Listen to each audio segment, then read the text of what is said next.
Hello, नमस्कार सभी के लिए। आप देख रहे हैं आज बाल विकास। बाल विकास में क्या देखेंगे? सी टेट जुलाई 2025। ध्यान से पढ़ेंगे। बाल विकास व शिक्षा शास्त्र। बाल विकास व शिक्षा शास्त्र। हर क्वेश्चन को ध्यान से पढ़ें। जब ध्यान से पढ़ेंगे क्वेश्चन को, उसका आंसर अपने आप हमें समझ में आ जाएगा। शिक्षा शास्त्र एक ऐसी चीज है, पेडागोजी, कि इसको हम ध्यान से पढ़ते हैं तो हमें अपने आप इसमें से क्वेश्चन समझ में आ जाते हैं। जो हमारी रोजमर्रा की जो जिंदगी है, जो हम पढ़ चुके हैं, स्कूल में जा चुके हैं, हमारे बच्चे जा रहे हैं, हम उनको देख के हमें समझ में आ जाता है क्या सही है और क्या सही होना चाहिए। ये आप देखेंगे। बाल विकास। बाल विकास का अध्ययन क्षेत्र क्या है? जो बाल विकास है उसका अध्ययन क्षेत्र क्या है? बाल विकास होता क्या है? बाल विकास किसको हम बाल विकास कहते हैं, ये हमको देखना है। वातावरण का बाल विकास पर पड़ने वाले प्रभावों का अध्ययन। जो वातावरण होता है, और वातावरण का जो हमारे बच्चे के विकास पर जो प्रभाव पड़ता है, उसको वातावरण, उसको बाल विकास कहते हैं। बाल विकास का विभिन्न अवस्थाओं का अध्ययन। जो बाल विकास में विभिन्न अवस्थाएं होती हैं, ऐसे 4 अवस्थाएं होती हैं। जो 4 अवस्थाएं होती हैं, एक 0 से 2 वर्ष, और 2 से 7, और 7 से 11, और 11 से 15। ये 4 अवस्थाएं होती हैं। तो चारों अवस्थाएं आती हैं, उनको बोलते हैं विभिन्न अवस्थाओं का अध्ययन। तीसरा है व्यक्तिक जो व्यक्तिगत विभिन्नताओं का अध्ययन। जो बच्चा बड़ा होता है, उसकी जो अलग-अलग उसमें विभिन्नताएँ होती हैं। कोई के जो दाँत निकल रहे हैं तो 5 महीने में निकलने लगते हैं, कोई के 8 महीने में निकलते हैं, किसी का बच्चा 6 महीने में बैठने लगता है, किसी का बच्चा 8 महीने में बैठता है। जो व्यक्ति अलग-अलग विभिन्नता हैं, उनका अध्ययन किया जाता है। और उपयुक्त सभी। इसका जो राइट इस क्वेश्चन का जो राइट ऑप्शन है, वह होगा आपका डी। क्या होगा? डी। उपयुक्त सभी। उपयुक्त सभी में आएंगे जे ए वातावरण का बाल विकास पर पड़ने वाला प्रभावों का अध्ययन, बाल विकास का विभिन्न अवस्थाओं का अध्ययन, व्यक्तिगत विभिन्नताओं का अध्ययन, उपयुक्त सभी। ये सभी अध्ययन आते हैं, उसी को बाल विकास कहा जाता है। उसी का जो बाल विकास का, बच्चे के विकास का जो अध्ययन होता है इन चीजों का, वो ही बाल विकास कहा जाता है। नेक्स्ट क्वेश्चन पर चलते हैं। नेक्स्ट क्वेश्चन है हमारा नेक्स्ट क्वेश्चन है हमारा वृद्धि। वृद्धि को प्रभावित करने वाले कारक हैं।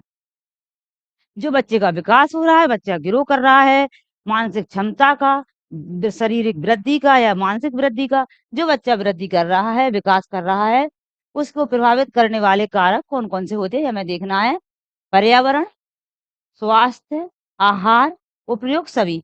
यह क्वेश्चन कोई भी, कभी उसने बाल विकास नहीं पढ़ा, कभी उसने शिक्षा शास्त्र नहीं पढ़ा, मगर वो ध्यान से पढ़ेगा तो उसका आंसर दे देगा। यह क्वेश्चन सभी पेपर में आए हुए हैं। वे क्वेश्चन है ये जो पहले सीटेट में वर्ग 3 में आए हुए हैं, वो क्वेश्चन है ये। वृद्धि को प्रभावित करता है वृद्धि को प्रभावित करता है पर्यावरण। पर्यावरण, हम कैसे पर्यावरण में रह रहे हैं, कैसे इन्वायरमेंट में रह रहे हैं, ये बिल्कुल बच्चे के विकास को प्रभावित करता है। स्वास्थ्य, बच्चे का स्वास्थ्य कैसा रह रहा है, बच्चे का खान पीन कैसा है, बच्चा बार बार बीमार तो नहीं पड़ रहा, बच्चा अच्छा है, वह प्रतिदिन स्कूल जा रहा है, स्वस्थ है, तो उसका बहुत ज्यादा ही प्रभाव पड़ता है। बच्चे का आहार, जब बच्चा कैसा आहार ले रहा है, बच्चा आहार सही लेगा, पोषण सही लेगा, तो बच्चा स्वस्थ रहेगा, और बच्चा स्वस्थ रहेगा तो बच्चा प्रतिदिन स्कूल जाएगा, तो उसका अपने आप वृद्धि होगी, शारीरिक वृद्धि होगी, मानसिक वृद्धि होगी, ये सभी। इसलिए इसका जो राइट ऑप्शन है वह होगा आपका सही डी। क्या होगा? डी। डी इसका राइट ऑप्शन होगा, उपयुक्त सभी। नेक्स्ट क्वेश्चन पर चलते हैं। नेक्स्ट क्वेश्चन है हमारा, निम्न में से कौन सा कथन बच्चे के विकास में परिवेश की भूमिका का समर्थन करता है? एक समान जुड़वा बच्चे जिनका लालन पालन भिन्न घरों में हुआ है, उनकी बुद्धि लब्धि 0.75 के समान उच्च है। पिछली कुछ दशावधियों में बुद्धि लब्धांक परीक्षा में शिक्षार्थियों के औसत प्रदर्शन में लगातार वृद्धि हुई है। शारीरिक रूप से स्वस्थ बच्चे अक्सर नैतिक रूप से अच्छे पाए जाते हैं। कुछ शिक्षार्थी सूचनाओं का जल्दी परिक्रमण करते हैं, जबकि उसी कक्षा के अन्य विद्यार्थी ऐसा कर पाने में असमर्थ होते हैं, ऐसा नहीं कर पाते हैं अन्य विद्यार्थी। निम्न में से कौन सा कथन बच्चे के विकास में परिवेश की भूमिका का समर्थन करता है? बच्चे के जो परिवेश है उसमें भूमिका का समर्थन करता है, हमें राइट ऑप्शन देखना है। इसका राइट ऑप्शन होगा क्या? बी। बी क्यों होगा? पिछली कुछ दशावधियों में बुद्धि लब्धांक परीक्षा में शिक्षार्थियों के औसत प्रदर्शन में लगातार वृद्धि हुई है। लगातार वृद्धि हुई है। क्या हो रहा है कि आजकल टेक्नोलॉजी से बच्चे जुड़ गए हैं, बच्चे नेट से जुड़ गए हैं, बच्चे गूगल से जुड़ गए हैं। जो भी बच्चों को जिज्ञासा होती है, पहले बच्चे अपनी माँ से पूछते थे, माँ ये कैसे होता है, पापा जी ये कैसे होता है। अब पापा जी को जानकारी होती तो बता देते, नहीं होती तो नहीं बता पाते।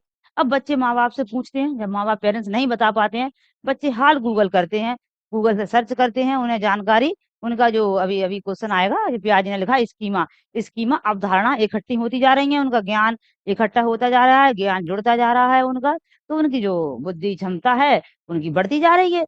बुद्धि क्षमता क्या है? उसका ज्ञान बढ़ता जाएगा, बुद्धि क्षमता, चारों तरफ से जानकारी इकट्ठी हो रही है, बच्चे का ज्ञान बढ़ रहा है, इसलिए राइट ऑप्शन बी होगा। नेक्स्ट क्वेश्चन पर चलते हैं। नेक्स्ट क्वेश्चन है, विकास के बारे में निम्नलिखित में से कौन सा एक कथन नहीं है? विकास अभी पढ़ा, मैंने वृद्धि के बारे में पढ़ा था, ऐसा ये क्वेश्चन है। विकास के बारे में निम्नलिखित में से कौन सा कथन नहीं है? इन चारों में से जो विकास के बारे में नहीं है। विकास जन्म से विकास जन्म से किशोर अवस्था तक बहुत तीव्र गति से होता है। ये पूछ रहे हैं इनमें से कौन सा नहीं है? जो विकास है जन्म से किशोर अवस्था तक बहुत तीव्र गति से होता है और उसके बाद रुक जाता है। विकास जन्म से किशोर अवस्था तक आगे की ओर बढ़ता है और फिर पीछे की ओर। विकासात्मक परिवर्तन एक सीधी रेखा में आगे जाते हैं। विकास भिन्न व्यक्तियों में भिन्न गतियों से होता है। विकास भिन्न व्यक्तियों में भिन्न गति से होता है। अभी 2-3 क्वेश्चन ही आपने ध्यान से पढ़े होंगे तो आपको समझ में आ गया होगा कि विकास भिन्न व्यक्तियों में भिन्न गति से होता है। अभी बताया था विकास भिन्न व्यक्तियों में भिन्न गति से होता है। किसी में वही हमने दांत का बताया, बैठने का बताया कि बच्चा कभी 6 महीने में बैठता है, किसी का 8 महीने में बैठता है। उसके खान-पान से, उसके पर्यावरण से, उसके स्वास्थ्य की वजह से उसका विकास मतलब किस तरीके से वृद्धि हो रही है वो थोड़ा अलग-अलग होता है। मतलब वृद्धि होती एक क्षमता में है। हर बच्चा ऐसा है कि हर बच्चा पहले बैठना सीखेगा, बैठने के बाद वह घुटने-घुटने चलेगा, फिर खड़ा होगा और फिर वो चलना सीखेगा। ऐसा नहीं है कि किसी का बच्चा तो एकदम लेटा था, लेट के ही खड़ा होकर चलने लगा, किसी का बच्चा बैठा और बैठ के फिर चला, किसी का बच्चा पहले घुटने-घुटने चलने लगा, हैं? और फिर वो बैठना सीखा। ऐसा नहीं है किसी का बच्चा पहले खड़ा होकर चलने लगा, फिर घुटने-घुटने चलेगा, ऐसा नहीं होता। एक क्रम एक होता है। तो आप देखेंगे विकास जन्म से किशोर अवस्था तक ये वाला ऑप्शन राइट है आपका। और इसमें पूछा है कथन में नहीं है। जो विकास की जो श्रेणी में नहीं आता वो गलत वाला देखना है। ये क्वेश्चन राइट होगा आपका। विकास जन्म से किशोर अवस्था तक बहुत तीव्र गति से होता है। उसके बाद रुक जाता है। जब बच्चा का विकास 4 अवस्थाएँ बताई हैं अभी विकास में, 0 से लास्ट जो अवस्था बताई है किशोर अवस्था की जो अंतिम अवस्था है, वो है आपकी 11 से 15 साल। जो 11 से 15 साल है ना, वो अवस्था है आपकी कौन-सी अवस्था है वो? एक किशोर अवस्था। यहाँ बच्चे का क्या होता है, यहाँ तक जन्म से लेकर 15 साल तक बच्चे का जो विकास हो रहा है, वो तीव्र गति से होता है। बहुत तीव्र गति से होता है। फिर थोड़ा बच्चे का विकास कम हो जाता है, रुकता नहीं है। थोड़ा तीव्र हो रहा था, अब कम होगा हल्का-हल्का, फिर बच्चे का विकास कम हो जाता है। ऐसे बच्चा 18-20 साल का होगा, फिर तो बच्चा बढ़ता नहीं है, पूरा हो गया। इसी प्रकार 15 साल में जितनी लंबाई होती है उसकी बढ़ जाती है, फिर जो रह जाती है वो थोड़ी बहुत टाइम में बढ़ती है। तो ये तो राइट हो गया। विकास जन्म से किशोरावस्था तक आगे की ओर बढ़ता है और फिर पीछे की ओर। यह क्वेश्चन गलत है और गलत है इसलिए हमारा यह क्वेश्चन राइट है। गलत है इसलिए इसमें पूछा था कौन सा कथन नहीं है। ये ऐसा नहीं होता है कि उसकी पहले आगे की ओर बढ़ी और फिर वह पीछे की ओर हो गई, ऐसा नहीं होता है। सी वाला विकासात्मक परिवर्तन एक सीधी रेखा में आगे जाते हैं। जो अभी बताया ना कि पहले बच्चा चलेगा, पहले खड़ा होना सीखेगा, फिर चलेगा, ऐसे बच्चा पहले ये करता है, तब बच्चे का धीरे-धीरे विकास एक सीधी रेखा में विकास होता है। विकास भिन्न व्यक्तियों भिन्न गति से होता है। इन दोनों में आप अंतर नहीं समझना। इसका एक ये मतलब है कि पहले बच्चे के मसूड़े मजबूत होते हैं, फिर दाँत आते हैं। बच्चा पहले बैठना सीखता है, फिर खड़ा होना सीखता है। ये वो क्रम की बात की गई है, सीधी रेखा में आगे बढ़ता है। ये वो क्रम की बात की गई है कि बच्चा भिन्न गति से होता है, भिन्न व्यक्तियों में भिन्न गति होती है। किसी के बच्चे का छोटे से खान-पीन सही नहीं मिल पाता है, उसे माँ का दूध सही नहीं मिल पाता है, वो कमज़ोर हो जाता है, तो वो पता चले 1.5 साल में 16 महीने का हो गया, 18 महीने का हो गया, जब चल पा रहा है। कोई बच्चा 11th महीने में चलने लगा, ये चीज़ों में भिन्नता बताई है। इसलिए ये 2 ही क्वेश्चन, 2 ही जो ऑप्शन है वो राइट होंगे। ए वाला भी विकास की वृद्धि में राइट है और ये वाला भी विकास की वृद्धि में राइट है, ये भी विकास की वृद्धि में राइट है। बी ऑप्शन है कि पहले किशोरावस्था की आगे की ओर बढ़ता है फिर पीछे की ओर हो जाता है, इसलिए यह राइट नहीं है, इसलिए रॉन्ग है, इसलिए ये हमारा ऑप्शन क्वेश्चन का राइट होगा, बी वाला कथन नहीं है। नेक्स्ट क्वेश्चन पर चलते हैं। नेक्स्ट क्वेश्चन है हमारा, आर्जव तर्क देता है, एक लड़के का नाम है, एक लड़के का नाम है आर्जव। आर्जव तर्क देता है कि भाषा विकास व्यक्ति की नर्सिंग प्रवृत्ति से प्रभावित होता है, जबकि सोनाली महसूस करती है कि यह परिवेश से प्रभावित होता है। बच्चा जो अर्जव है वो कह रहा है कि बच्चे का कहाँ जन्म लिया, उसका वंशानुक्रम क्या है, कैसा है, इससे असर पड़ता है।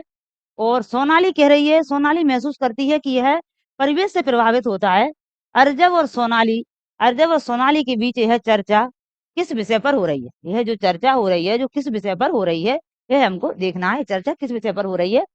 तो वो कह रहा है नर्सिंग मतलब प्रवृत्ति कि जो उसने जन्म लिया है वो वंशानुक्रम की बात कर रहा है, और जो सोनाली है वो परिवेश की बात कर रही है। सोनाली कह रही है कि क्या होता है कि राजा का लड़का भी एक ऐसी बस्ती में छोड़ दिया जाए तो वहां वो राजा जैसे गुण होंगे उसमें इतने ज्यादा नहीं होंगे, और जो बस्ती में रह रहा है उसका असर उस पर ज्यादा पड़ेगा, इसलिए वो पर्यावरण का ज्यादा वो कर रही है फेवर, और वो वंशानुक्रम का फेवर कर रहा है। ये चर्चा किस बात पर हो रही है?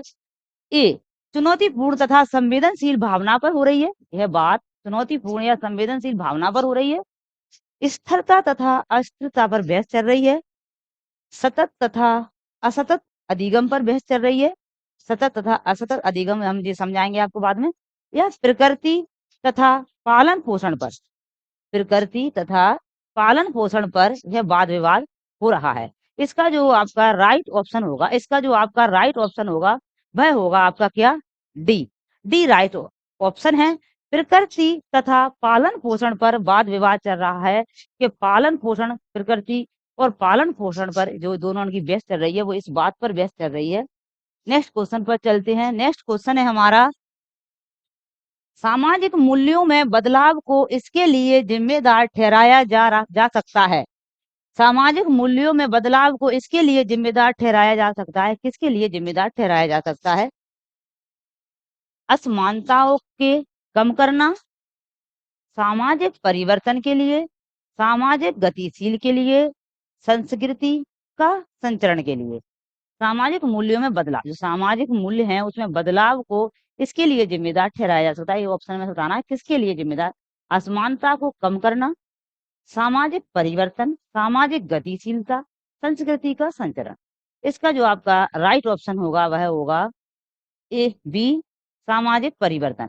जो सामाजिक मूल्यों में बदलाव होता है वो सामाजिक परिवर्तन के लिए होता है। जो समाज में परिवर्तन, एक सामाजिक परिवर्तन होता है जब सामाजिक मूल्यों में बदलाव के लिए यह जिम्मेदार है सामाजिक परिवर्तन। इसका बी ऑप्शन आपका राइट होगा। नेक्स्ट क्वेश्चन पर चलते हैं। नेक्स्ट क्वेश्चन है हमारा 7, बच्चों के सामाजिक विकास को प्रभावित करने वाले कारक हैं। बच्चों के सामाजिक विकास को, बच्चों में जो सामाजिक, समाज का मतलब होता है, समाज का मतलब भी बता दें हम आपको, जो बच्चों में समाज, जो बच्चे घर होता है, घर में माँ बाप के साथ खेलते हैं, थोड़े बड़े हुए बच्चे जब बच्चे बाहर जाते हैं, बाहर अपने पड़ोसियों के साथ खेलते हैं, जो पड़ोसियों से फिर थोड़े और बड़े होते हैं तो अपनी कॉलोनी से दूसरी कॉलोनी में जाते हैं बच्चे, वो ही समाज होता है बच्चों का। बच्चों का परिवार, परिवार से बाहर के पड़ोसी, वही समाज होता है। आप समझेंगे वहां से बच्चा सीख रहा है और समाज उसी को कहते हैं। बच्चों के सामाजिक विकास को प्रभावित करने वाले कारक कौन से होते हैं? वंशा अनुगत तत्व, सामाजिक परिवेश जन्य तत्व, आर्थिक तत्व, शारीरिक तत्व। अभी हमने समाज आपको मतलब समझाया, आपको बताया कि बच्चों के सामाजिक विकास को प्रभावित करने वाले कारक कौन होंगे? वंशानुगत। वंशानुगत समाज में नहीं आता, वो एक वंश है। जब बच्चा घर से, वंश से बाहर कर रहा है, गली में जा रहा है, वो समाज होती है। आर्थिक तत्व, पैसे की बात नहीं है। शारीरिक तत्व, यहाँ शरीर की बात नहीं चल रही है, यहाँ समाज की बात चल रही है, समाज का विकास। तो वह होगा आपका राइट ऑप्शन बी, सामाजिक परिवेश जन्य तत्व। जो समाज में परिवेश करेगा बच्चा, समाज में जाएगा, गली में जाएगा, खेलेगा, बाहर के लोगों के साथ बैठेगा, फिर स्कूल जाएगा, स्कूल में अन्य अन्य जगहों के बच्चे आएंगे, उनके साथ बच्चा खेलेगा। वह बच्चे का जो खेल रहा है बच्चा, वही उसका समाज है। जो दूसरे लोगों के साथ खेल रहा है वही बच्चे की समाज है। इसलिए इसका राइट ऑप्शन बी होगा। नेक्स्ट क्वेश्चन पर चलते हैं हम। नेक्स्ट क्वेश्चन है हमारा, मानसिक संरचनाएं जो चिंतन के निर्माण प्रखंड हैं, इसके लिए पियाजे ने किस शब्द पद का प्रयोग किया है? यहाँ बात पियाजे की आ गई है। मानसिक संरचनाएं जो चिंतन के निर्माण प्रखंड हैं, इसके लिए पियाजे किस शब्द पद का प्रयोग करते हैं? पियाजे कहते हैं कि बच्चे का जो मानसिक स्थिति है, बच्चा इसमें संरचना बना रहा है, बच्चा इसमें चीजों को स्ट्रोक कर रहा है, रख रहा है, बच्चा ये समझ रहा है। छोटा बच्चा जब बड़ा होता है वह समझता है। उसने एक बाहर कुत्ते को खेलते देखा, उसने देखा इस कुत्ता, इससे माँ ने, पापा जी ने इसे कुत्ता बोला। कुत्ता में क्या है? कुत्ता क्यों बोला इसको कुत्ता? इसके 4 पाँव हैं, एक पूंछ है और ये कुत्ता है। अब उसे दूसरे दिन फिर बाहर गया खेलने, बाहर उसे एक बिल्ली दिखी और उसने बिल्ली देखी। बिल्ली में क्या देखा उसने? वही 4 पाँव, वही एक पूंछ देखी बिल्ली में। उसने उससे भी कहा, वही 4 पाँव और एक पूंछ देखी उसने, है उसने उससे भी क्या कहा कि ये भी क्या है? ये भी कुत्ता है। मगर उसे आज नया पता चला, कुत्ता भौं बोलता है और बिल्ली म्याऊं बोलती है। उसने उससे कुत्ता कहा तो माँ ने कहा नहीं बेटा, ये कुत्ता नहीं है, यह बिल्ली है। और उसने पूछेगा कि बिल्ली और कुत्ते में अंतर क्या है? ये तो एक से है।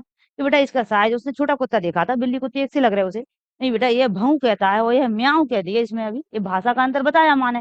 तो माँ ने अपनी जो मानसिक संरचना है, जो उसका मानसिक संरचना है, उसमें बिठाया कि नहीं, 4 पैर एक से होते हैं, मगर इसकी आवाज से इसमें अंतर है। कुत्ता था, यह बिल्ली है।